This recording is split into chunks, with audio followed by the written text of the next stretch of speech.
Right.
Ladies and gentlemen, please take your seats. The program will begin in 1 minute.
Would everyone please get to their seats, please?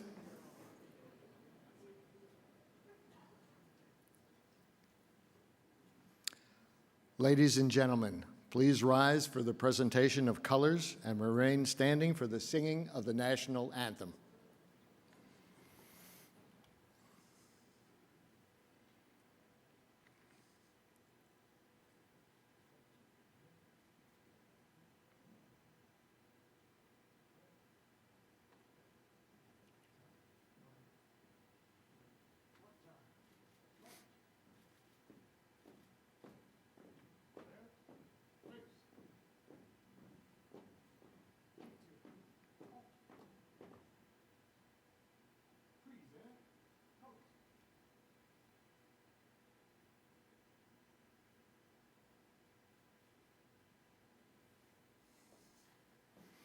In preparation for this convention, Kenneth Rosenfeld, the Region 9 chair, and his Board of Governors sought a new way to present the national anthem. They advertised for an open call for ASCE members in the region to offer their talents for this honor. 5 video submissions were received, and while all were great and worthy of this opportunity, the board selected today's singer. Janelle Patterson is the president of Zephyr Rail and is an ASCE member from the Los Angeles section, Orange County branch. She holds her Bachelor's of Science in Civil Engineering from the University of Southern California. Please welcome Janelle Patterson.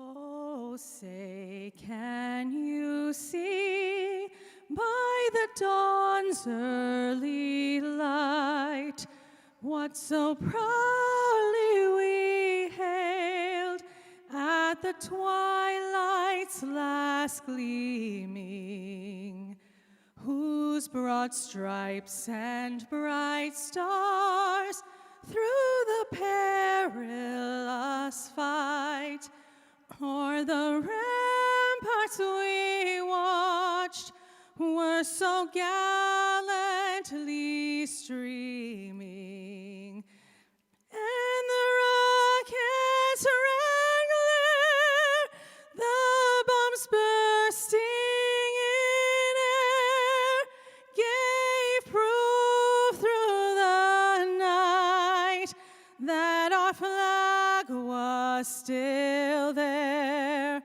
Oh, say, does that star-spangled banner yet wave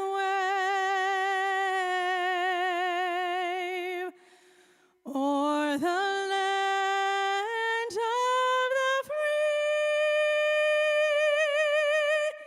and the home of the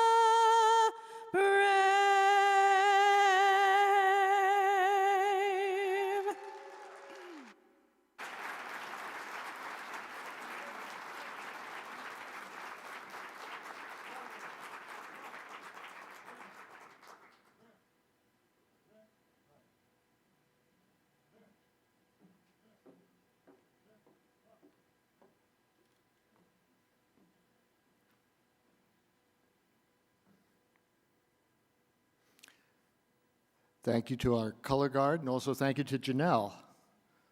That was fantastic.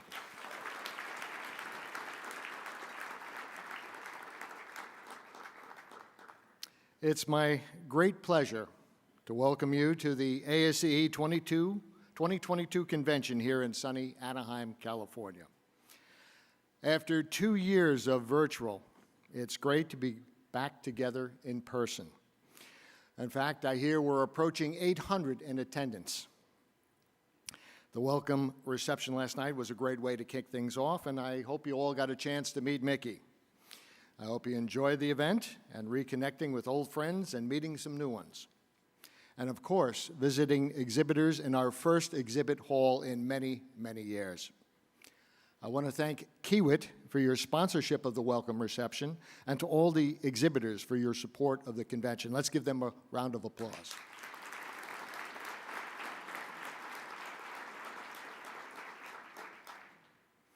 As is ASCE's custom, I'd like to pause for a safety minute.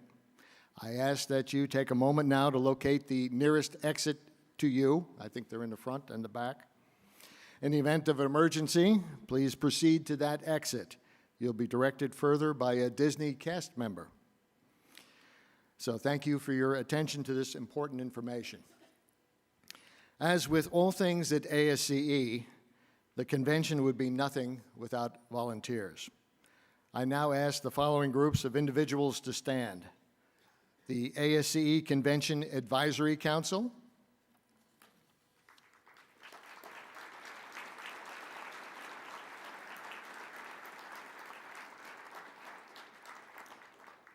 the ASCE Convention Technical Programs Subcommittee,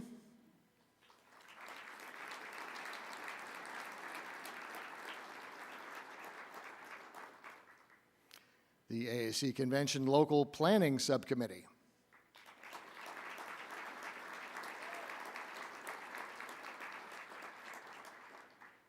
and lastly, the ASCE Convention Sponsorship Subcommittee.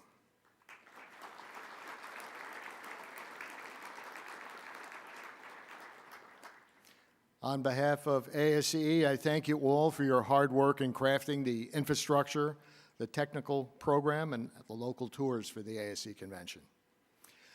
Special thanks to Convention Technical Program Subcommittee Chair, Greg Scott, the Local Planning Committee Chair, Kenneth Rosenfield,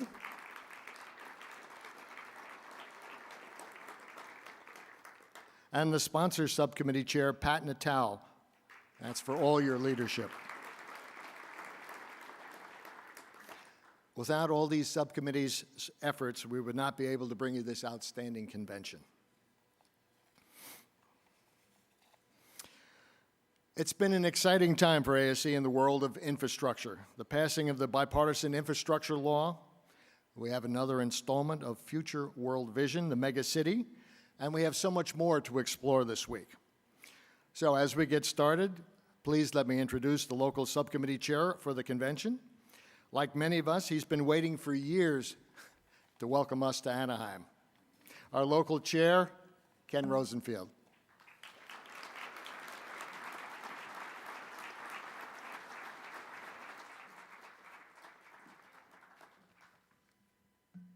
It is absolutely great to be here today, and thank you for the warm welcome. You know, as the Region 9 Director, it was somewhat my job to be here to be the local subcommittee chair, although I quickly volunteered to do it. But more than that, I had fun because this is really my hometown. The family home where I grew up is less than a mile from here. The middle school and high school from which I graduated is also about a mile from here. And the college that I graduated from, University of California, Irvine, go Anteaters! Zot, zot! It's just a dozen miles down the freeway. So it's been great, and I'm glad I'm here. One other thing that you wouldn't know, perhaps, is I actually worked for Disneyland.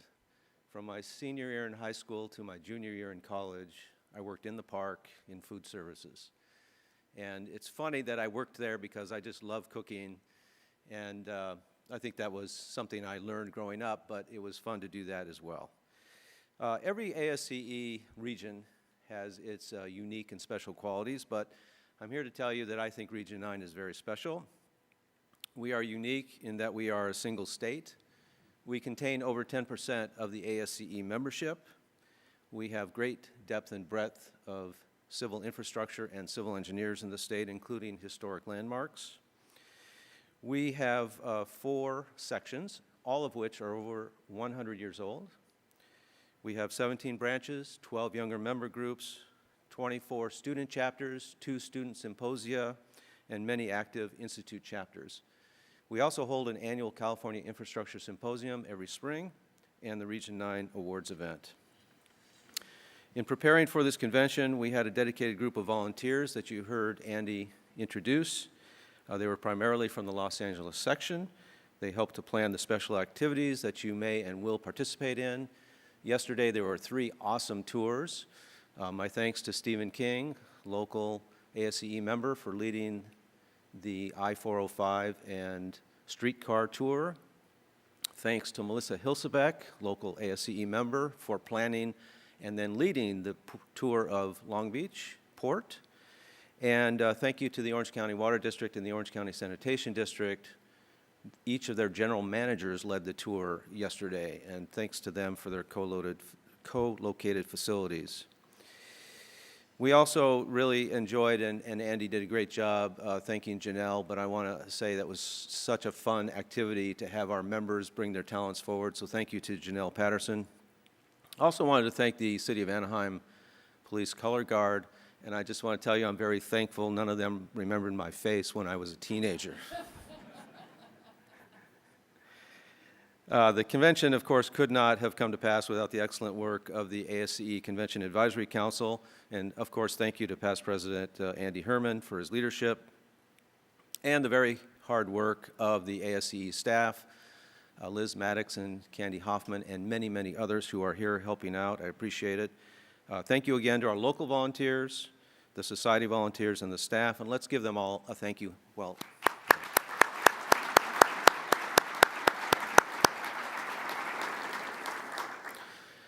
For my final comments, I wanted to share with you that as civil engineers, we are participating in what I believe and am sure of is the greatest profession. We conceive of, design, build, and maintain communities. We protect the public's health, welfare, and most importantly, safety. We enhance the built environment, and we protect the natural environment. I'm very proud to be a civil engineer. I've had a great career, and I'm very proud to be a member of ASCE. ASCE protects our profession and offers us all opportunities for continuing education, to learn leadership skills, to maintain and protect our ethics, and to inform and advocate to the public about infrastructure.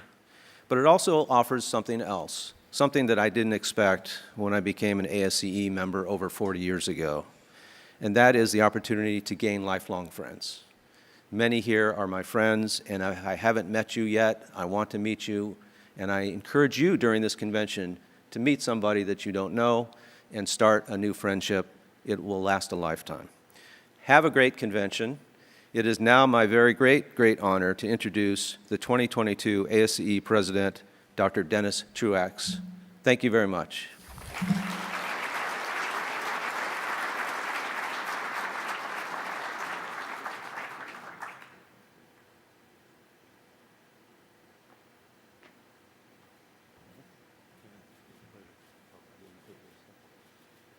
Only about 2/3 of my lecture.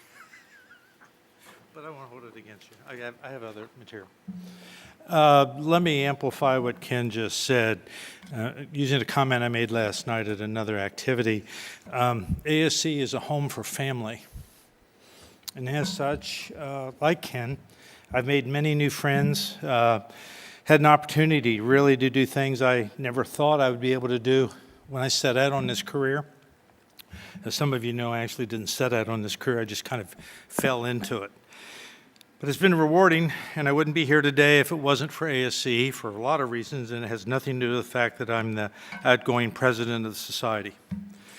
That all said, inasmuch as this is really the last time, or one of the few last times I'm going to be able to speak to you as the current president of ASCE, I want to say just basically one thing to the members, the staff, and ASCE supporters in the room and around the world.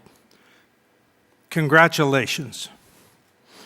This has been another great year for this organization and for our society. It's one for the record books. I've been honored to start my term by representing this society at the White House as president of the organization, but because you earned the right for us to be there. President Biden recognized that the importance of ASCE and what we have been doing for 22 years in the infrastructure report card and the consistent conversation we had on the Hill led to the Bipartisan Infrastructure Act being passed and signed into law. That's why we were there. We're on the halls of Congress, and we're working with legislative staff even today. And our government relations office, that team works tirelessly, not to advance our cause, but to advance society's cause. We do it in a bipartisan way, looking at the investment 40, 50, 60 years in advance, similar to Future World Vision, in a way to recognize we need to be building today the infrastructure we need for tomorrow. In the IIJA, we were successful enough to have all of our comments acknowledged and 43 of our specific recommendations codified. This is the influence you have by being part of this organization, by being active in this organization. This is what happens when we present ourselves as honest brokers, not about advancing ourselves, but advancing the health, safety, and welfare of the public. And it continues as we gave advance on the Hills for the IRA and the CHIPS Plus, or the CHIPS and Science Act, expanding infrastructure investment and looking into the 21st century, making investments now in research that this country hasn't made in 20 years, in infrastructure that we haven't made in 40. Our legislative fly-in helps with that. And I sincerely hope everyone will give a thought to coming next March and participating in the fly-in. This is a chance for us to interact with those on the Hill to emphasize the importance. That reflects so well in the fact that during the last fly-in, we interacted closely and worked with DOT and DOE on their programs and how to implement the resources, funds, and challenges that they've been handed by the Bipartisan Infrastructure Act. We've since talked with people at a number of other organizations. In fact, I recently hosted a webinar for NSF to try and accelerate the research work that they have to do. President-elect Maria Lehman and past President Norma Jean Mattei, both of whom are in the room today, have been recognized as leaders in infrastructure, and as a result, President Biden's asked them to sit on the National Infrastructure Advisory Council. This is the impact that you have. This is what ASCE is. We have this impact, and these are just but a few examples of what we can do if we work together. And our impact is global. I started 2022 in Puerto Rico testifying before the Senate Committee on ASCE's role in infrastructure planning. I then became keynote address at the International Conference on Sustainability, Development, and Innovation in Riyadh. As a subsequent to that, I'm now sitting on the Council of Sustainability and Climate, and we have a stronger reliance with the Council of Saudi Engineers, which was part of that program as well. I participated in the Canadian Society for Civil Engineers annual meeting, recognizing great international civil engineering work that's been done and forging an ever stronger alliance over climate change and resource utilization and sustainability. During the presidential international trip that was completed last month, we emphasized ethics, the roles of civil engineers, and ASCE is supporting worldwide sustainability. Our efforts reinforce members' support in Egypt, United Arab Emirates, India, Indonesia, the Philippines, Australia, New Zealand, Japan, South Korea, Mongolia, and many, many, many other places, with members coming forward and future members asking to be part of, to join in, to be part of this family. The trip culminated with the 9th Triennial Civil Engineering Conference in the Asian region, an event attended by over 500 individuals from 16 different engineering societies, all interested in learning more and more about sustainability and how civil engineering can be part of that role. I was keynote at that as well, and as a result, we were constantly quoted as part of that program. Our programs for students and younger members are even more now robust globally. Student members automatically upgrade to associate or affiliate member once they graduate, and these younger members are engaging as they enter the workplace. Our younger member groups and councils are more engaged, reaching out to students, being peer mentors, connecting, developing that sense of family, security, support, communal success. Consistent with the new ASCE Code of Ethics, our members are coming to recognize their responsibility as servant leaders, that it's about the protection of the health, safety, and welfare of others. Our younger members are also focused on leader development, whether it's through the Envision Sustainability Program or one of our other various civil engineering certification programs. They're looking to build a skill set that makes them experts, subject area experts, and management leaders, so that they're ready to step up and fill the gap that exists in the workplace today and in the future. Gap, recognize that data shows today that we need something in the neighborhood of between 25 and 30,000 civil engineers in the U.S. every year for the next 10 years. And yet our universities are only producing at most 20,000. That 5 to 10,000 member gap, graduate gap, is something that we have to work on as a society and as a profession. To examine this workforce shortage, ASCE completed a study on embracing civil engineering team and talking about how we redefine our roles to make sure that all of those who are both technically and professionally engaged in developing the infrastructure are professionally responsible and technically competent.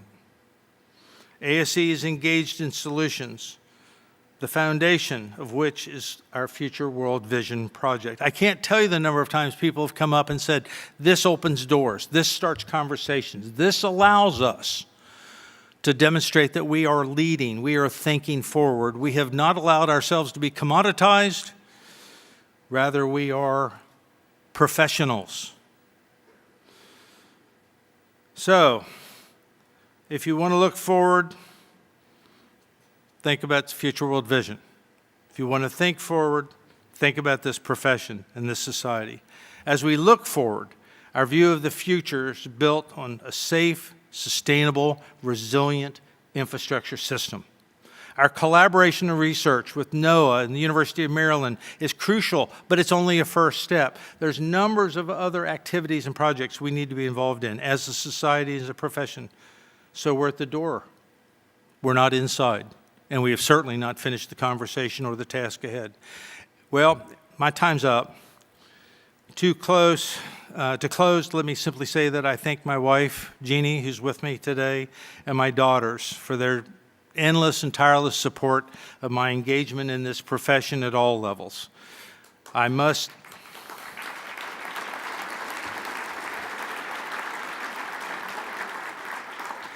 have to also thank the ASCE staff for their tireless help and support, keeping me between the white lines, keeping me on the rails. You can use whatever transportation analogy you want to use.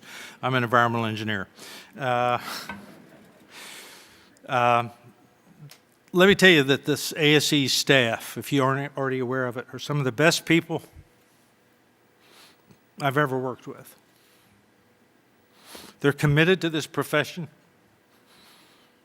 They're dedicated to you. They're part of this family as well. Also, my thanks to the members serving on the board, the committees, our technical and geographic units. You make me proud to be a civil engineer. Lastly, I want to thank all of you. After 150 presentations for regions, sections, branches, younger member groups, student chapters, conferences, and workshops, virtual and in person, you're still sitting here listening to me. So I guess stamina does count for something. No, I truly do appreciate it. And we have worked hard to make ASCE sustainable, resourceful, inclusive, responsive, diverse, an organization that meets the needs of the century ahead. There's still work to be done.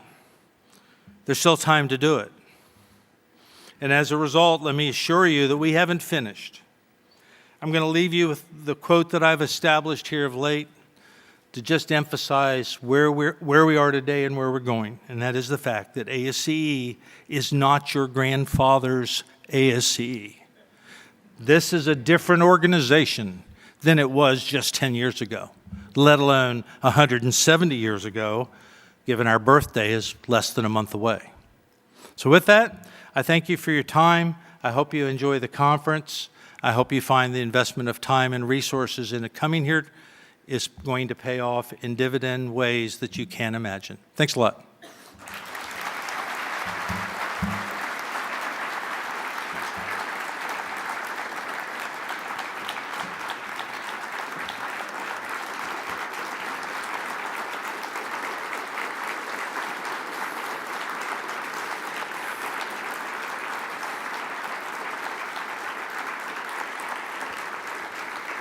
Thank you. Well, it's now my great pleasure to introduce today's plenary discussion. We have the opportunity to hear from some top leaders on how the Infrastructure Investment and Jobs Act is being rolled out across the country. We're going to start off with a welcome from Mitch Landrieu, who's Senior White House Advisor and Infrastructure Coordinator. And then we'll be having a conversation with our three panelists.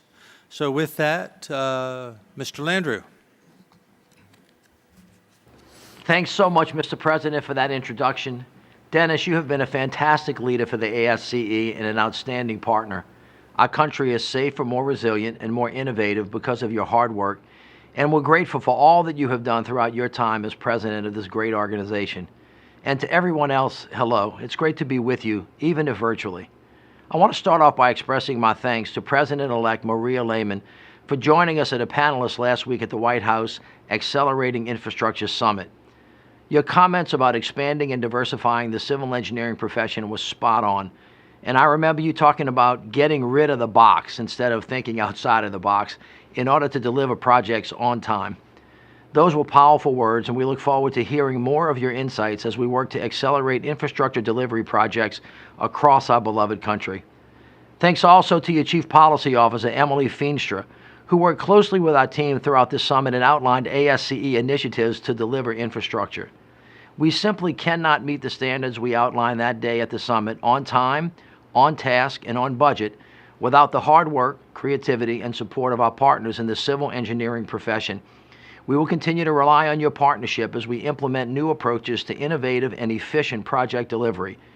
The overall reality is this: the bipartisan infrastructure law would not be possible without all of you.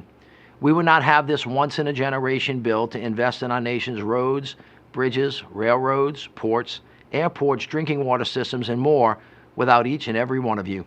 You brought us the infrastructure report card, which holds us all accountable as public servants for the condition of our infrastructure. It also helps to make the case to citizens that meeting the President's goal of world-class infrastructure requires investment, it requires commitment, and it requires partnership. That's a critical message to send, and your expertise and recommendations on how to improve our infrastructure are reflected throughout the bill. Now, we need to make sure that the investments we fought so hard for actually reach communities across the country and benefit everyone, leaving no one behind. Right now, we're working with you all to expand technical guidance on efficient project delivery to make sure investments reach rural and disadvantaged communities and to build back with resilience and sustainability. We're getting dollars out the door to replace lead pipes, improve our air quality, repave our roads, and repair aging bridges and communities when they're already seeing the results.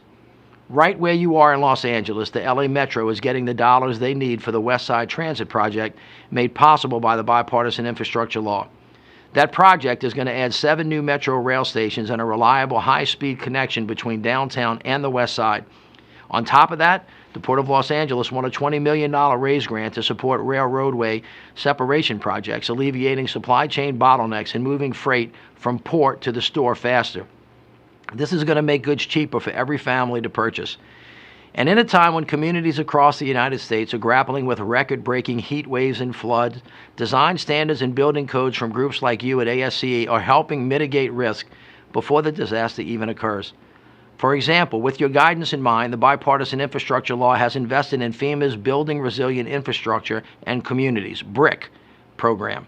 BRIC, of course, invests in hazard mitigation projects to reduce the risk from natural disasters and prioritizes applicants who comply with design standards and building codes.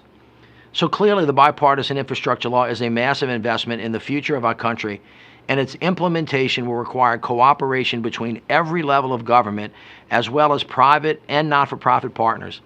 That's why I have encouraged every governor in the country to designate an infrastructure coordinator. I'm proud to say that all 50 states, D.C., and the territories have done so, and there are now 54 infrastructure coordinators across this great land.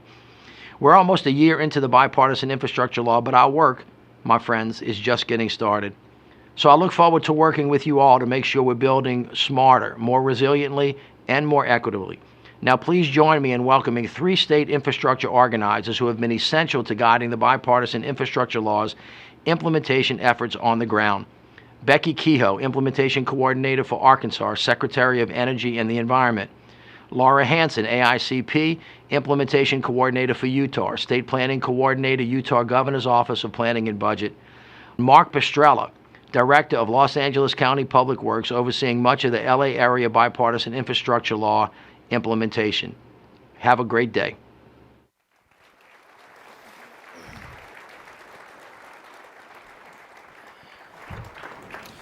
Not sure what I'll do without a lavalier mic, but hopefully this will work. I want to welcome our panelists today, and starting for giving us your time, but more importantly, giving us your wisdom. This is an important conversation, as you're very well aware, and it's a conversation that we're well engaged in, and we're very excited that you're here and very interested in what you have to say. Folks, I guess one of the first things that comes to our mind is that we talk a lot about how our state is organized and how this new infrastructure law is going to impact our states. How you're assisting, I guess I'm wondering, how are you assisting infrastructure owners in your states or your region in developing pipelines for projects, successfully completing these projects, and then navigating the reporting that's required that comes along with that funding? Does anybody have want to offer a first thought? Do you want me to start? You may, please. Well, thank you for inviting us. What a great time to be an American, and especially what a great time to be an engineer. Very good. So I just wanted to open it with that, and thank y'all for, that's my Southern coming out. Thank you for being here today, but also thank you for being an engineer and investing your talent in the future of our country and our states. But so glad to join you here. And I can't think of a more perfect place to be having this discussion than Disneyland, who is the creator of imagination turned to reality. So I just open it with that. The opportunity to have meaningful and impactful work in Arkansas is very important to me. In December of last year, Governor Asa Hutchinson, serving as NGA chair, acted to appoint the Infrastructure and Advisory Committee in Arkansas. It's a 18-member cabinet, if you will, of the cabinet members, as well as some of our divisions that will receive funding. And this coordinated approach is intended to make sure that we take advantage of all the partnerships and all the talent and abilities of our Kansans to make sure we deliver on what is an awesome responsibility in terms of investing funds in the future of our state. So when he announced this through executive order, and there were specific guidelines he issued, he also asked me to chair that commission in addition to my duties of carrying out the Department of Energy and Environment functions, both under the infrastructure law, but also carrying out our normal duties. So we have been busy at work. I always say we were perfectly, I think we have the perfect people in place. We're perfectly positioned to do this. And we're working, I believe you are perfect partners, and there are other partners that will need to come to the table to be successful. But at the end of the day, the pace, there's quite a pace. Maybe there's a reason we have rocket ships down the road, because I feel like, to your point of your question, is we are moving at rocket speed as we look at the timelines on this. So I think your point of how do we generate the necessary talent, but also the discipline to ground ourselves with the resources to put us on a path so that our rocket ship ends up where we want it to be at the end of the day. So we are working on that through a committee structure. We're also working on it through some support. We've hired some consulting support. We're tapping into some of our own talent within Arkansas, but also across the country. And we're looking at ways to realize as much of the funding, not only that funding that what we call formula or plus-up funds that will come to our state, but to be competitive, to bring that dollar back home to our taxpayers who are investing so much in this, to make sure that our country continues to be a leader in all these areas. So I'll stop there and we can go from there. I'm sorry I made it a speech, but I hope that was Becky, you're fine. That's great. I appreciate it. Mark, did LA County have to do a lot of reorganization to respond to the Bipartisan Infrastructure Act, or were you ready to go? Well, thank you, Dennis, and I want to start out and mimic or affirm what Becky's saying. It is a great time to be in the United States and what's happening with respect to opportunity.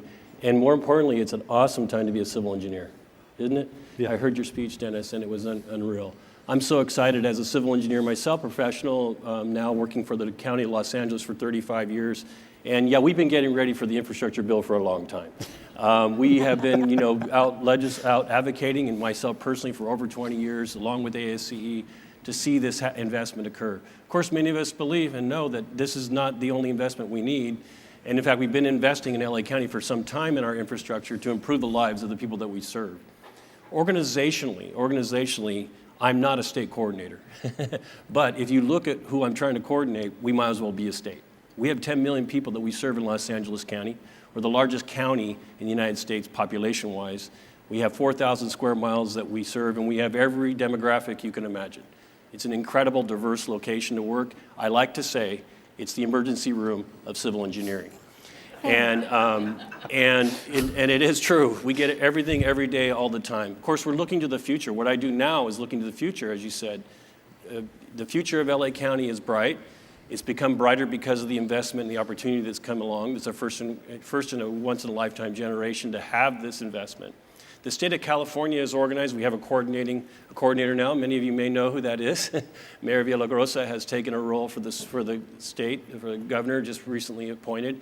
And the County of Los Angeles was self-organizing as well. So what we did, and have been doing for some time, is we started organizing my department and the County Board of Supervisors, 5 supervisors, representing 2 million people each, started to reach out regionally and to gather infrastructure agencies, the 88 cities in the County of Los Angeles, all the special districts, including Metro, the City of LA, Water and Power, Long Beach, and all the other large entities you can think of that have any hand in infrastructure here. We formed an entity called Infrastructure LA. Infrastructure LA can be looked up at infrastructurela.org. And the mission of that group is essentially to group together to produce the smartest investment we can make with the same goals: sustainable, resilient, and equitable infrastructure investments in LA County. This is our goal. And it's audacious. It's a huge number of people and billions of dollars at stake and billions of lives at stake. What's going on in our communities these days is, the stresses on our communities these days are incredible. And infrastructure plays such a major role in that, right? The health of a community is totally reliant on our investments we make. And so LA County's proud to be leading. Our Board of Supervisors named me as the chair of this Infrastructure LA. And we're reaching out, again, like I said, in organizing. It's been fun to get everyone in one room. The person that's working with me on this said, now you have them all here, what the hell are you going to do? Because, there's a lot of egos in our world, and there's a lot of self-interest, as was mentioned earlier, and there's a lot of silos in the governance of infrastructure. that promote those silos, continue to promote silos, and a lack of integration of the infrastructure itself. And yet the infrastructure is so related to each other. As I often say, water knows no boundaries. Transportation goes across all these jurisdictions. Ultimately, the people who are best served by are those that are looking to us. They're served best by us cooperating, collaborating with each other. ASCE is playing a great role in encouraging this, and the administration has done a great job, thanks to ASCE, in putting priorities into the bill that affirm that collaboration, the commitment, and equity, sustainability, and resilience. Really important that this has gotten in there, and I really am thankful that ASCE, being a member of ASCE, was a major player in having that happen. LA County applauds ASCE for its work there, and our LA County Board of Supervisors are actively pursuing the bill in the interest, as you said, of the community and not in the interest of themselves. We recognize too, Mark, that there are an awful lot of civil engineers in LA County who are members of ASCE. Yes. So it's kind of a synergism that occurs. And I applaud you for recognizing the importance of equitable infrastructure development because of the breadth and depth of the diverse population that you represent. And of course, recognizing that when we talk about public works, we're not just talking about individuals, we're talking about commerce, we're talking about economic development, we're talking about industry. Yes. So we really do represent, in putting these systems in place, a foundation for growth and success. Laura, Utah had a pretty good head start on some of this. And I've been to Utah several times. In fact, on my way home this trip, I'm stopping again. Love the state, love the people there.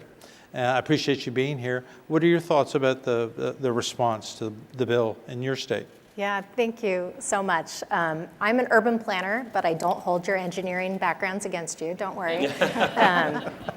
But I think there's a great opportunity with this bill to really create livable, sustainable communities that will last us or carry us through the next generation. So a little bit about Utah. We were the fastest growing state in the nation over the last decade at 18.4%.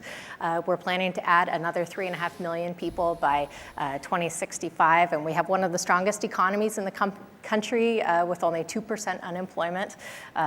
Beautiful national parks, great skiing, but we're also facing a really severe drought in Utah. Our reservoirs, about 90% of them are below 50% fill capacity, and we've had 20 years of below average rainfall. And so that's a really big issue that's on our minds.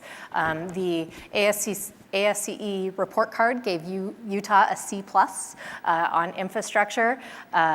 We are severely lacking in our water infrastructure. But balancing that out, as Dennis says, we've made really good headway on our transportation infrastructure. We've got a great public transit system. We've got really good highways and roads. We've been steadily investing in transportation over the last several years. And so we're in a really good place in that area. We've got a lot of the structure in place already to continue to move out on the transportation funding, but the water space is one that we're really needing to build up. And so in terms of organizational structure within Utah, we have created, similar to in Arkansas, a kind of a team, an infrastructure coordination team. We have both coordination leads, which are focused on building relationships with different groups. So we have a rural lead, we have a tribal lead, we have a federal lead, we've got public-private partnership leads. So folks that are working on kind of bringing those partners together, building those relationships to make projects happen. And then we have an infrastructure implementation team as well that's organized around the different funding categories: energy, transportation, water, broadband. And we've created a website as well. We all have a website that we got to plug, and it's gopb.utah.gov/infrastructure, which is not quite as easy to find as Infrastructure LA. But you can find it. And we're trying to be really transparent about what we're going after. So we've got a great database on there. As engineering firms, we're trying to make it really easy for you all to see which projects are coming down the pipe, which grants we've applied for, what we've applied for. And so you can track all of those things. We've put together a newsletter. We're doing a lot of seminars with local governments, with our League of Cities and Towns and Association of Counties, and trying to get the word out. So there's a lot of great great organizational capacity already within Utah, some places where we need to continue to beef up our approach, and we're really excited by this generational opportunity to take care of some really big needs that we have in our state. Super. Might I plug my website as well? Absolutely. So those of you in rural states. Does anybody have a QR code that we can use? No, but we should do that. I do for my business card. But if you, we have a simpler name, because if you try to check my email, it's horrible. But if you go to IPAC@arkansas.gov, is that simple enough? Yeah. IPAC@arkansas.gov, because IPAC stands for the Infrastructure Planning Advisory Committee. So anyway, but there we have now, we are able to, for the first time, give metrics on where we're going with the state. We've also creating links to opportunities. We're also reporting what grants have been submitted or applications have been submitted. Some of those are what I call those formula grants that are moving forward.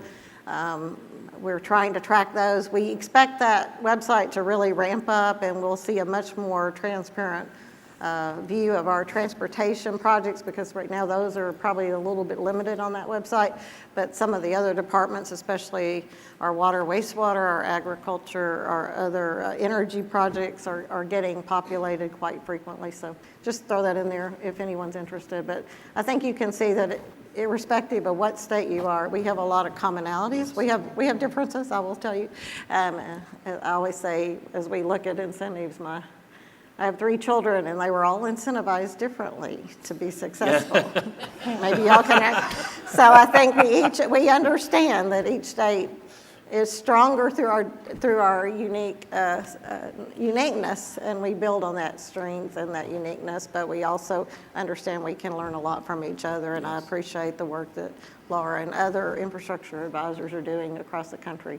Yeah, absolutely. The diversity of issues and the regionality of resources and problems is embraced within the Bipartisan Infrastructure Act, giving you that flexibility to apply as needed to prepare for the century and to move forward, as opposed to being so prescriptive that you end up putting things in place that maybe not as much as value. And I applaud all 3 of you and for putting together that the website, because it's not important. It's not just important that we do what we're doing. It's important that we let the citizenry know what we're doing and why we're doing it, and that it does represent and reflect the values of the community in a way that lets them know we're doing the right thing, that we are trying to make things better, and that's a great way of doing it. Okay, so with all of that in place and all the work that you're getting done, it's presumed there must have been something you got caught short on. Some program, some aspect of what you're now trying to implement that just wasn't ready to go when the money hit the street, when the bill got passed, which we recognize were 2 different time frames. Is that in fact the case in your area? Is there something that you really had to stand up very quickly over the past 6 to 8 months in order to be responsive to the needs and use this opportunity? I think so. I mean, first of all, I think, the governor acted quickly to stand up. I think we might have been the first council or committee or coordinator to be put in place. And I quickly got involved in looking at where we were. I think the capacity of our local community is strong, our capacity of our state is strong, but we have the same people in place that we had before the passage of the bill, as does the federal government for that matter. And so working with the federal government, and they've been very generous with their time, their leadership, and coordinating with the coordinators particularly, but helping us understand how do we channel that talent at the local level and identify what it is we can do to bring that money to meet it, those goals we have. Right. And so some of it may be, and we can get into some of the challenges later, but some of it might be just getting the resources, to be able to even pursue the funding, but also to implement that funding in a different way. And we're looking at it differently. We don't want it to be the same investments we had in the past. We want to lean into those innovative solutions so that we don't create inequities across our state. We want to build, again, toward equitable distribution of this benefits of these funds as anticipated in the Act. So that's been a real challenge. I think that we are starting to begin to understand where we can move forward. State matches, local matches are always challenging when you're in a rural state. We have small communities, so looking at how do we pool our resources, how do we integrate a project so that we're not, we can take our workforce. I mean, honestly, we're next to Texas. Okay, they're getting a lot more money than Arkansas, and they're going to pull the workforce, and we get that. But we believe we have Arkansas and even regional talent that. So we're trying to figure out how to create a pipeline of the next workforce through our community colleges, through our trade schools, and through our engineering programs. To be quite frank, how to build that up, and then also how to make sure that workforce is ready to go when you engineers write the contracts that are going to come out of all this work, and make sure that these can be deployed. So that's where I think a lot of our energy and effort's been toward. So. Thanks, Becky. Warren? Yeah, Dennis, it's become really clear to me, and it was compounded by COVID-19, that most jurisdictions, including LA County, just were not prepared for this investment in terms of planning. The planning up front, as you said, having the plans on the shelf, ready to go, which we, traditionally in our business, first thing that gets cut, unfortunately, is planning. And for certain sectors in our organization, we cover wastewater, transportation, flood control. We're the third largest water retailer in the county of Los Angeles. We do all the construction management for LA County. It's a $4 billion annual budget, CIP every year. And we're also doing development review. And so we see the private sector not ready, not planning for. We see that, frankly, the investment in planning, and folks like Laura who do urban planning, they were not ready for what investment was coming. Maybe that's because we believed and we kept believing that we would get this, and it didn't happen for so many years. And so with budgets being tight, what I see looking at it is the planning component was tough. COVID-19 basically put a lot of our folks, our technical folks and planners, in a COVID fog, frankly. And we were still not believing that something would come out of it. And we were just surviving, right? We were taking care of our own families, and we were maintaining status quo. And then the most difficult thing to face is the fact of the matter is we're not ready to make an equitable investment, because we have not, as a profession and as government, frankly, taken the time really to look at who needs this the most, who's the most vulnerable. Given what's going on with climate for so many years now, and knowing this is coming, and I'm proud of ASCE for making a commitment to attacking the global crisis of climate change. But what I see happening is, and all you engineers know this, those that are on the field, especially the government engineers know, that we have lots of Detroit problems, Flint, Michigan problems in water across our country. We have lots of problems in road and road disparity, and then what we like to say unfinished neighborhoods. We've known where those have been forever, but we haven't been able to speak to it. And our politicians now have come out with Justice 40 requirements in this, and I'm so proud of that. Our own politicians too, recognizing and jumping it, but I'll tell you, we're not ready. I'm building a filter for LA County, for Infrastructure LA, that is not complete yet. What that filter is and what that lens is taking the CGEST and also taking our own knowledge and database to figure out who is most vulnerable. Where should the investment be made so that we can lift all communities? The idea that this isn't a zero-sum game, and that those that have don't necessarily need more, but it's in fact those that don't have that need more. And it's actually become, and we all see this as a societal problem for the United States. It's that large, Dennis. And so one of the things that we've been doing, we already discovered that 70% of LA County, or 47% of LA County qualifies as disadvantaged communities. 47% under the federal definition. Our board created Equity and Infrastructure Initiative I'm working on for 3 years now. And we're trying to get other jurisdictions to adopt this, not only the federal standard, but the local standard, because at the local level, we understand where's the diabetes, where's the homelessness, where's those that aren't housed, and for all of in the audience, where is the poor infrastructure that's serving us poorly? We know where this is. In LA County, there's 17 small water districts that literally are on a dime, on a shoestring right now and serving brown water. We've been trying to attack that for years at the state level and the local level. This investment may allow us to make that a change for them. It could cause consolidation of some of those districts 200 water retailers is too many in one large jurisdiction. And yet, we forever have been sort of like not knowing what to do with them. Now we have some money to do this. Now we have to choose who's in the most need. And so that what equity and infrastructure is going to allow us to do is to determine that. Determine it also on climate vulnerability. LA County developed a climate vulnerability lens 2 years ago. We identified who was going to die from heat. Where is that going to be? And our infrastructure is going to be the infrastructure that actually saves those people. Just like our signals in the street for traffic safety. Where are more of those needed? Where's the Vision Zero needed in the county? You know, so many people die in our streets every day in LA County just due to pedestrian accidents. And we've identified where those happen. And unfortunately, everyone, well, we're finding out there's a nexus to race and a nexus to disadvantaged communities. That this is where the largest population of vulnerable community lives. And so what we didn't have, as a society of civil engineers, is the right to speak about this out loud. We were being directed to build where the politicians told us to build. I don't think any individual in the room or agency in the room was consciously making that commitment. Maybe in the past that was happening, but certainly not in this generation. This generation is interested in lifting all. What the BIL is letting us do is speak about it out loud and make the right investments where they go. We don't have that yet. We're collecting the data.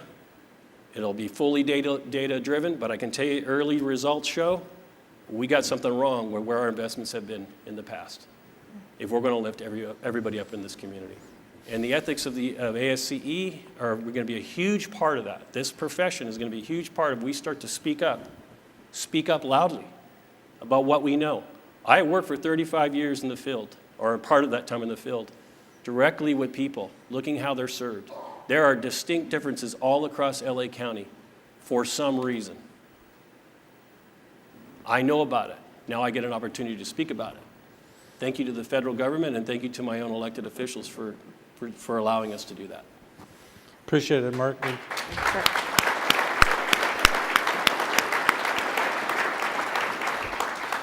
And as someone that lives in Mississippi, when you get that squared away, I just say Jackson and come on down. That's right, Jackson, that's right. Y'all welcome. Y'all. Yeah. Laura? Thanks so much. Utah has the timing was just right for us. We had a brand new governor coming into our state, and so we were making a lot of organizational changes anyways. My position was created, for example, and I think some of the challenges that we've had in Utah, we have great teams working on transportation, and we have a great team that's really focused on implementing energy projects, but they weren't working together. And so I think the gap that we had that we're working to fill is really bringing partners together across state agencies to think about, okay, as we're developing a new transportation project, is there a role for broadband in that as well? And then how does that link to providing cybersecurity at our energy facilities? Like, how can we create these opportunities for nexus in between the various different infrastructure projects?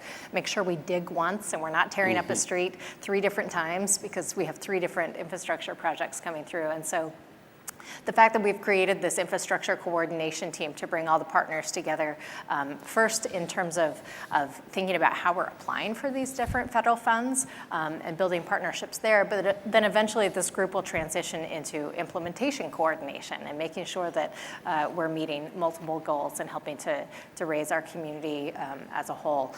A couple of other gaps that we've had prior, we didn't really have any one-stop shop for local governments to be able to find grants that were available, so we're working on developing that. And then from the private sector side, we didn't have a one-stop shop where you all could see what are the projects that are happening in Utah, what's in the pipeline, what's coming down, and starting to prepare your all response to that. And so those are a couple of the things that we're working towards. I really appreciated Mark's comments about equity, and another issue that we've been working on in Utah with our new governor is we've created a new senior advisor to the governor position for multicultural affairs and equity and inclusion. And so we've created a committee that is focused on identifying the needs within Utah and then matching up infrastructure grant opportunities to meeting the needs of those communities. And so, Utah's a really conservative state, but so we've been a little bit behind the 8 ball on that, but we're trying really hard to get up to speed and make sure that we're taking good care of all Utahns. Super. Yeah, what you're speaking to, Laura, is the same thing we've been saying at ASCE. It's not about doing the job right, it's about doing the right job. And so if you're looking at a transportation corridor, recognize that's not necessarily just roadway, but there's a number of other infrastructure, transportation components, water, sewer, electricity, telecommunications, and more that needs to be thought about and how to build that, and build that in a way that not only is sustainable, but minimizes the overall investment in the long term. So that's great. Yeah, the reason we asked this question, of course, I met with Jerry Richmond, who's Deputy Secretary of DOE, last March during our fly-in. I assume you know kind of what we're doing in that. In March we get together in DC and go up on the Hill and advocate for infrastructure and other programs we think are important that Congress is looking at. And she said during that conversation that even for the Department of Energy, when this thing actually came to fruition, somewhat skeptically, it was like all of a sudden standing at the end of a fire hose and trying to figure out how to make everything work and making sure it was working before the end of the summer. So they're up and going, and it's really great to hear that you are too. I mean, it's not just a matter of saying there's a deficit in where we are, or we got to step in and fill this, because this is, we hope it's not a once in a lifetime opportunity, but it's the first opportunity we've had in a long time. And as Mark, I think, said earlier, this is only that first step. ASCE acknowledged that we needed about $2.6 trillion over the next 10. What we got was 1.2 over the first 5. And so we're already back working. Emily and her group are already back working on behalf, as are all many others in this room and not in this room, working to do that. Let me change your gears just a little bit and head in a different direction. Dealing with the public and dealing with commerce and dealing with the various factions that make up your state and your communities, it's not uncommon for individuals to be a little unaware of things. And as such, I guess the question, the way I want to frame it for you is that as this infrastructure process and the programs that you're implementing are rolling out, how is the community responding to that? Do they understand what you're doing and why you're doing it, or are they indifferent to it? No. I think our public is, very keenly aware of this funding. In fact, they're asking, "Where's the money?" And that's the challenge, is to kind of manage expectations that this is a process. I mean, and that for you too, my engineering community in the state is asking, where's the certainty of work, right? If you're an engineering corporation, you want to make sure that you're properly staffed up to deliver on the work, but you got to be certain that there's going to be that work out there. And so getting that awareness of where the funding is and when it's coming is important. And this first year, as I said, has been both for the federal government and I think at the state level, is building that basis on what the rules are, how do you engage, how are you going to make sure all the requirements are met at the state level. There's a lot of, federal, I guess some people call them strings attached, but they're really about fundamental accountability, making sure that the workforce is the diverse workforce that the bill, anticipated. So looking at that, so that's been a thing. But in Arkansas, it comes at a perfect time, this funding, to really accelerate some investment that's been going on in our state. And so in the cup half full aspect, because I've been a little bit, this is the first time we've seen funds where the governor is pushing an initiative for future mobility or advanced mobility in our state. If you haven't seen it, watch all the videos. They're fantastic. I was in Bentonville, Arkansas last week. There were drones delivering products and goods to warehouses already. We have policy. We were the first state, I believe, to adopt autonomous vehicle. And we have autonomous vehicles doing delivery within our state boundaries already. I know there's some in LA. I think there's a little bit in Louisiana. So it's this future vision.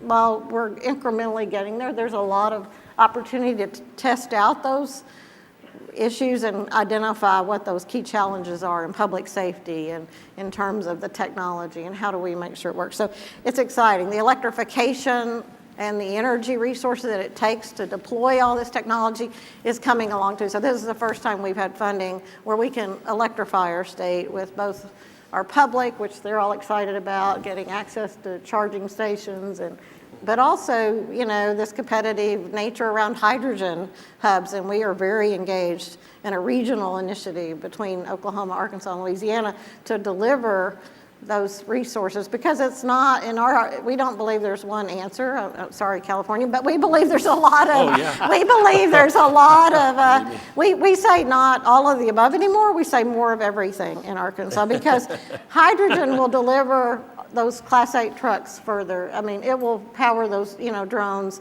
It's being used and has been used for 15 years in forklifts in Walmart, because the batteries don't last, honestly, long enough to get through the shift. So there's some practical ideas about bringing energy to be fit for purpose, as I call it. So anyway, so that's the exciting thing. But in a more rural state like Arkansas, first, what a great opportunity to build out our water and wastewater infrastructure in a rural state that's challenging.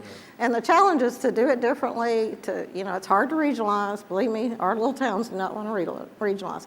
But bringing it together so that it's durable, it will last, and you can operate it, and you can maintain it, and you can maintain compliance. You can make sure that water coming out. But we have, as opposed to we have abundant water, and we have very clean water in Arkansas.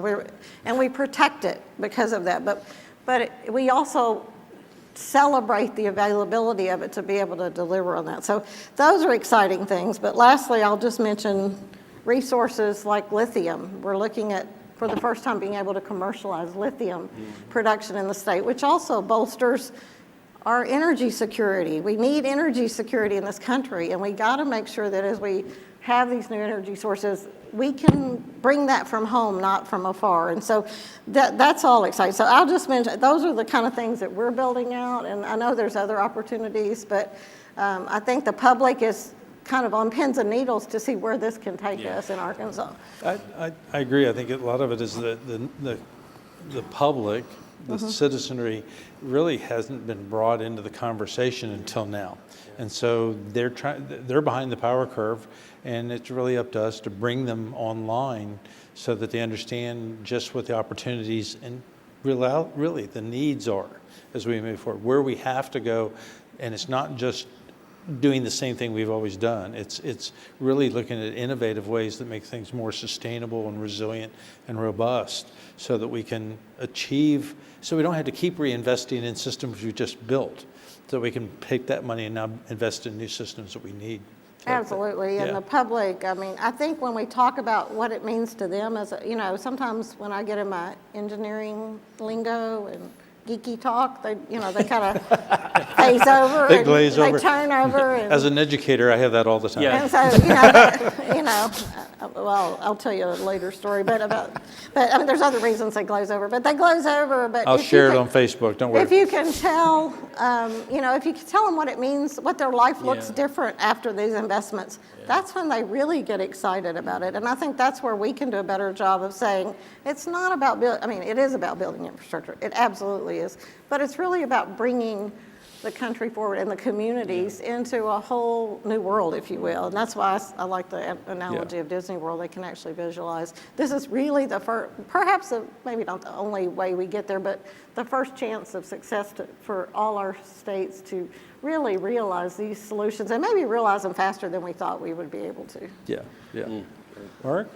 Yeah, there's just, it's perfect. I just totally agree with you there, Becky, on this thing is the narrative that the community hears about what is infrastructure. We've been working on changing that. ASCE has been now in the news. It's funny now, we become the rock stars, right? Okay, well, there's a problem with that too. There's a problem with being popular, right? There's expectations that come along with that too. Yeah.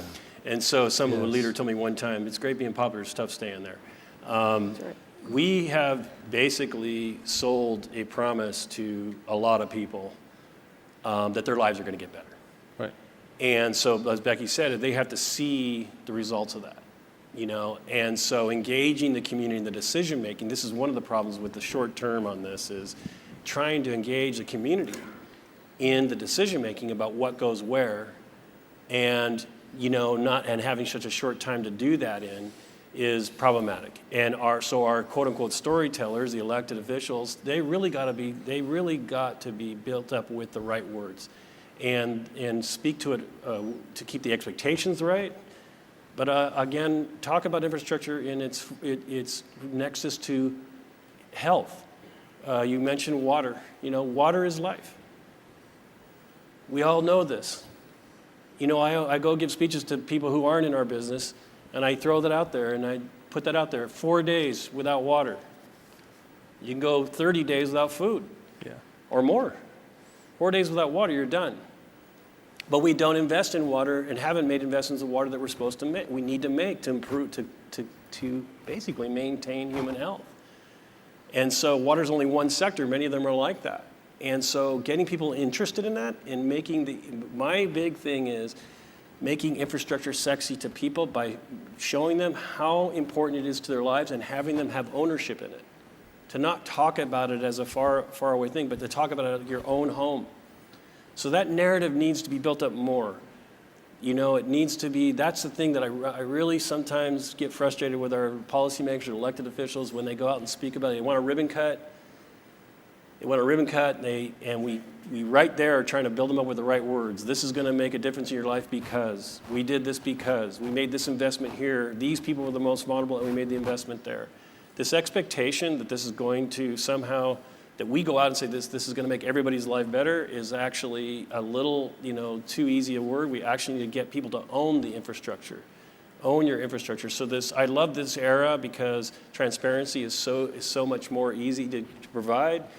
Engagement is much more easy to provide, and also it's tough because transparency and engagement. So you cannot believe the demand on me, I'm sure you can, of people who, when we start to own this, and their demand for what we're actually going to build and why we built it, and that energy it takes to be listener, acknowledger, and a listener, and then an explainer, is something that all of this organization needs to be good at and continue to. You said March going and legislating. Same thing when we're down in our communities. I'm trying to change out waste right now, waste haulers in one area, because in California we decided that we're not going to use our landfills the way we've used them. And we're going to reduce organic waste going there. So we start to change. We have to make a change on the down to the neighborhood level. You can't put the organics in the trash any longer. New trash cans. Boy, you talk about change. Talk about a feedback on that. Just unbelievable. I didn't know how attached people were to black trash cans. Had no idea. But I found out. Believe me. About it, and it was just a good microcosm of the bigger thing. That's a tiny thing, not to them, but exactly. These changes, the things we're asking people to do to change behavior, to pay more money for, they just paid us a bunch of money right out of their federal taxes. Came from them. I mean, people come at me, that's my tax dollar, I get it. What am I getting for it? So the expectation, but also the responsibility of us to speak about this the right way and to have our elected officials speak about the right way. So you set the expectations. So we are competing with the rest of the world. How ridiculous to go. I know you've all traveled. You travel any part of the rest of the world and you look at the level of service of the infrastructure of other parts of the world, and it's embarrassing that a place with so much wealth and knowledge and this incredible knowledge of civil engineers working here, that we don't have the best world-class integrated structure, vertically and horizontally integrated infrastructure. It's like people have gotten used to it in the United States, in these unfinished neighborhoods. You go to them and say, I'm going to do this for you, and they don't trust. The last thing on this, engineers. Dr. Fauci said it. He came out and said it. If we're not understood, our goal as scientists should be to be understood. Understood. Not to be telling, but to be understood. To understand, you have to listen and then to acknowledge and then act. How many people died in this country because the scientists weren't trusted? The civil engineers could lose the trust if we make an expectation and we don't deliver on it. If we don't explain this correctly. How devastating will it be if this investment's not made correctly? The trust in our industry will be lost. There will be no more investment. I'm worried about that. I'm worried about that. And so this is the big thing that I'm worried about. You say, what's the thing, how do people perceive it? They are barely trusting us already, government. And now to bring this huge investment, we have an opportunity, but we also have high risk if we do not communicate this correctly and deliver on it. And the fact of the matter is there's lots of obstacles, Dennis, to deliver on this. Talent, materials, labor, escalating costs, all these things. So, hey, let's work together and let's make sure the whole of the United States is like speaking to this the right way so that we don't overpromise, but that we deliver on the expectations we set so that we develop the trust so we can have further investments because we need so many more investments to actually raise all boats. That's my 2 cents about it. Yeah.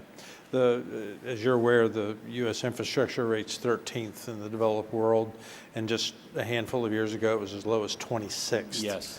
And so we've seen some progress, but we are nowhere where we could be.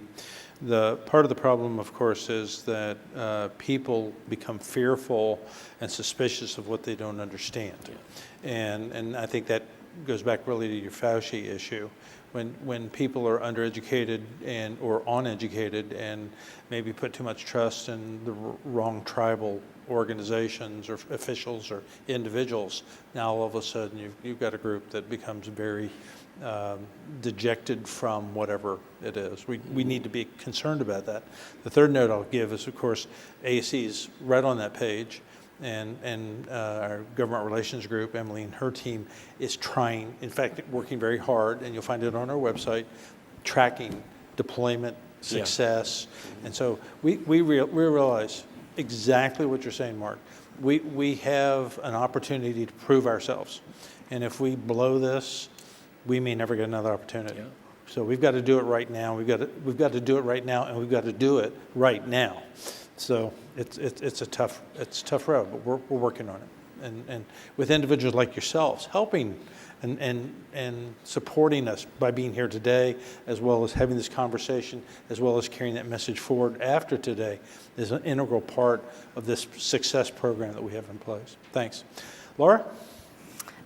Thanks. I'll be brief since I know we're running out of time. I think some of the biggest challenges that I'm facing when I'm talking about the infrastructure law with our stakeholders is I think there's we're coming off of CARES and ARPA and all the COVID relief funds, and there's this expectation or assumption that essentially our state's just going to get one big lump sum of money that our legislature gets to appropriate with all kinds of discretion. And the infrastructure law is not that way, and so I've had to do a lot of retraining to explain, well, it's coming through these existing formula channels or through these specific grant programs with parameters. And so that's one of the challenges that I'm facing. I think the other is that there's some concern that there are a lot of strings attached to federal funds, and all of our smaller communities are like, I don't know if it's worth it for us to go after this, which I think is such a shame because some of those communities desperately need the assistance more so than others. And so part of our conversations in Utah with the public and with stakeholders are about, here are the resources that we have available to help you go after these funds and make sure you're meeting all the requirements. Can we drill down a little bit on that, Laura? Sure. We all acknowledged, in fact, in a meeting we had with the Undersecretary for Transportation back again in June, what she was indicating at that time, Ms. Troutman was indicating at that time, was that one of the concerns they had was that the money would end up with those, in some senses, that had, and that the impoverished, small, isolated communities that didn't have individuals helping them attack these grant opportunities. So what is it that Utah's doing or how do you see the solution to making sure that everybody has an opportunity to engage, seizes on the opportunity to engage in this once-in-a-lifetime deal? Yeah, thanks. In Utah, we have some communities that are so small that they have, one employee, right, or two, and so they're the dog catcher. They've never written a grant in their life. And the mayor and the engineer and the everything, and so they really just lack the technical capacity to go after a lot of grants, and they also lack the local matching requirements to pursue a lot of it. And so one thing that we're doing is we funded a position, one full-time employee in each of our COGs, essentially our associations of governments, to be that liaison, to help the local governments within their region with grant writing, with reporting, with helping to have smaller communities team up together to perhaps, apply for a regionalized water treatment facility rather than each having their own little one. And so that's the biggest thing we're doing, is trying to really elevate that sort of middle section between the state and local governments to assist. We're also, I work in the budget office. It's budget season for our state, and we're contemplating putting aside a pot of money to assist local governments with the matching requirements. And so just kind of an unspecific chunk of money that could go together. And then I have a lot of smaller communities call me and say, hey, we need a new transmission line, or we need, we need help with a cybersecurity issue. And so I'm sending them to our state agencies that are over those areas and say, hey, as you're putting together your state application, this little community may not be very competitive on their own, but if you can incorporate their project into our statewide application, then we can meet their needs as well as accomplishing some of the statewide goals. And Mark, being in an urban environment, I don't mean to slant you, but I want to come over to my sister state, Arkansas, and see how they're dealing with this. Well, I suspect Mississippi's doing the same thing. We also, like Utah, have a lot of smaller communities, many, and I think of all those small communities. And they also, what we've tapped into is some of our associations, like our Rural Water Association and others that have historically earn the trust of those small communities, because sometimes the state's not their favorite person to talk to. I mean, they kind of see us as a really, yeah. So when you get into, we talk about the federal government the same way at the state level. So local government, they trust those that have delivered solutions to them, right? And that's what we want to do, is deliver the solution and not necessarily take credit for it. So what we want to do is bolster that growth in that local community. But you're right, there is absolutely an opportunity for failure when you put money into a community and you don't really think about the long term. I would challenge the engineering community to think about what you're designing. How is it going to be operated? How is it going to be maintained? Where are the dollars going to come from, to do that? Granted, this money will help offset some of the rates that might not have been affordable to build that, but think about a new way of making that. I know in Arkansas, for our smaller systems, for small neighborhoods, we ultimately had to create a fund where they can seek maintenance funds out of that statewide fund, just because developers would build the system and walk away. And so we began we require that you have a taxing authority if you build a system now in Arkansas, because you have to be able to generate the revenue to do that. So I think that's the important thing. That being said, I think our communities are coming forward. I mean, in water, wastewater, but also in our energy infrastructure, our utility companies. We have an expansion of solar across our state. We're one of the highest potential solar communities in the eastern part of the state. It led to us becoming now, who knew, the #1 leading steel manufacturing state in the country as of the installation of this next steel mill. So, and it will be basically energized through solar power, and it'll be a LEED certified steel mill, the first in the globe, I think, or maybe one of the top. So that's really, when you look at sustainable materials, I think that's where we want to go, is we want to bolster those that can produce our supply chain in a sustainable fashion and with less impact to our communities through our air and water. So that's where we're looking at it. But our communities definitely have a long way to go. We are very concerned at the state level, and we're looking at how do we make sure that we document, we report, and we make sure that there's no clawback of these funds, because that would be devastating to a community that they get grants and then someone, later down the road audits how this money is spent. And we don't have the right controls in place to be able to show that it was done in an accountable fashion. So that's another capacity building structure that we're having. These communities don't have the time to do all that, stand that up, but I think at the state level we can give them some simplified guidance that will help them meet those reporting requirements, teach them about Davis-Bacon, teach them about Buy America, those fundamental things that are going to be critical for their ability to get federal strings, like you said, federal grants. But you're right, small community, a lot of them are saying the bang's not worth the buck here. And so, but that's okay too, if they can find a different way, but we want to make sure they don't continue to be left behind if that's the case. It was an interesting model because in Mississippi, which I worked in as a consultant in various capacities, where we as a consultant would actually look to see what the opportunity was, and then we'd shop the opportunity with the community. Say, look, there's money available, you can be part of this, and we'll do the heavy lift to write the grant, realizing there was a risk associated with it, but contract with us small amount of money to write it. Select us, if you will, quality-based selection and all that. We'd write the grant, go get the funds. When we got the funds, we did the project, we got paid, so it became a win-win. We became the broker of the funds as consultants.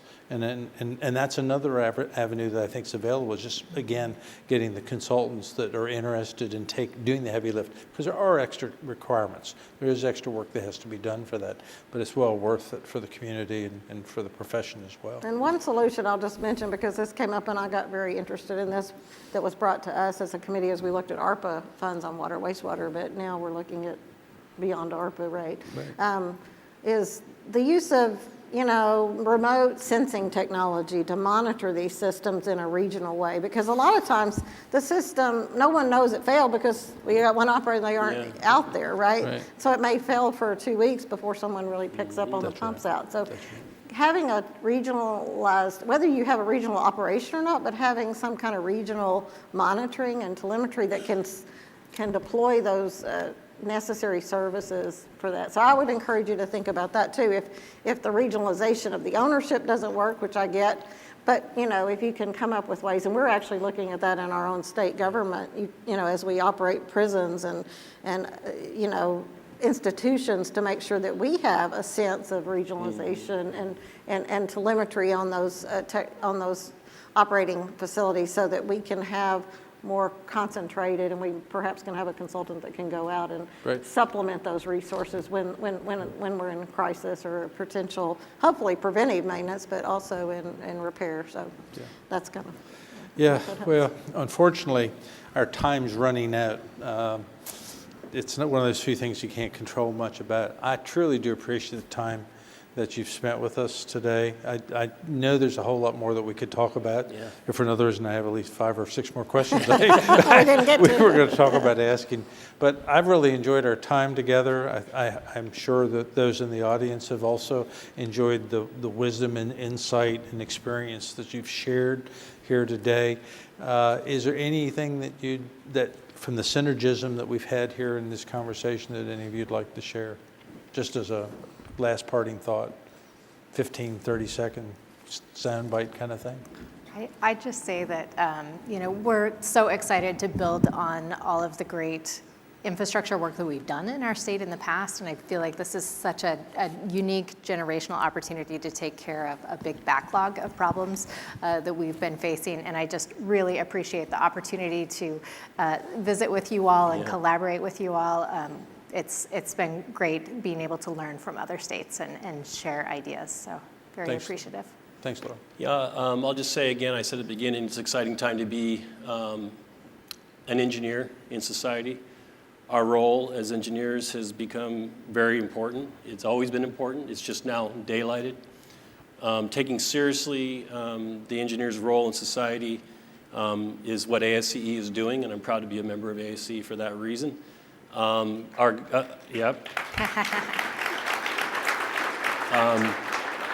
Both my partners in crime up here have pointed out something to me that is true, is that we all have the same problems. We're all serving people. They're serving people. And a scale is just a scale. So the amount of pressure on me is the same on Becky and on Laura to deliver. The one myth I will dispose of, though, is that we have some seriously rural areas in LA County, 88 cities with very tiny structure. And I love the idea, and this is what the county has allowed me to do. This county is different. We're a seat of engineering for the whole area, whereas many counties there, they take care of their unincorporated area only. We have these little incorporated communities that just need us so badly. We had a hurricane come up the coast. Everybody knows Keogh touched higher than it has ever in 60, 70 years. It's spawned a storm onto a rural community. We didn't hear about their damage, $20 million worth of damage for 3 days. So even though we're a big place, these problems, they're exactly the same. It's the problem of solving the public service issue. Thank you for having me here today. It's really been great. Yeah. Thank you, Mario. And I'll just close briefly to say again, thank you. I think it's your talent that will help bring solutions. I think we have to not worry about all the clatter and chatter about infrastructure, but, you know, get on track. And we're going to have some bumps on the road. We know that's going to happen, but just appreciate the talent. There's a lot of younger folks, I believe, in the crowd, and I appreciate that. My husband was a civil engineer, and unfortunately we lost him a few years ago, but 2 of my daughters are now engineers. One of them is a civil engineer working in North Arkansas. So,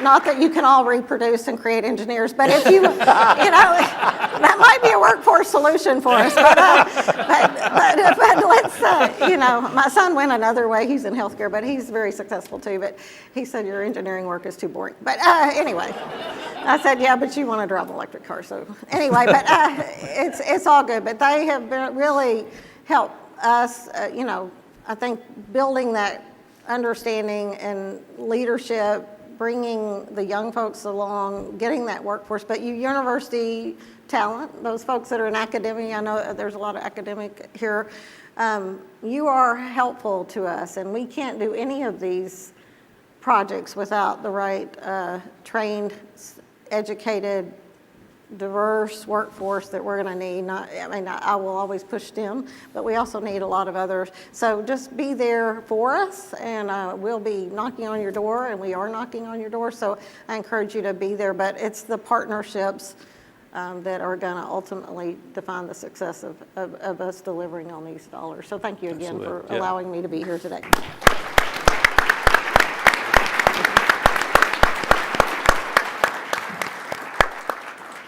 So thank you to this distinguished panel. One of the things I did find out this morning from ASCE, from the Disney staff, is that they don't aspire to be good or great. They aspire to be amazing. So what an amazing start for our convention. Thank you so much.